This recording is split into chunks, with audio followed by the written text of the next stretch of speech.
ejo nahuye na cya kikabo twari dufite mu gihe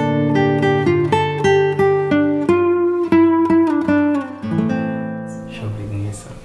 kuri kwimana ndetse twajya twumva ibintu gakesha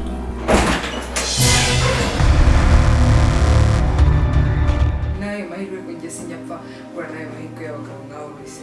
yari icyo nahuye nacyo ejo bundi ni ikigo ry'Imana sinzi ukuntu nyine nabikubwira ndabirambiye vuba nkubwira ko mukura bwa ko ni ibyo ngibyo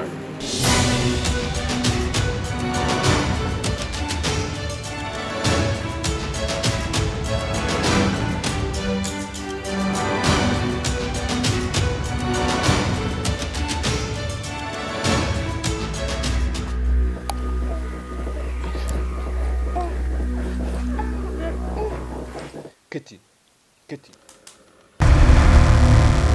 Keti yari inshuti yanjye ni jye wari wamuzanya wari umva gato nkubaze ese wari uzi ko ibintu byabaye kuri Keti ntabizi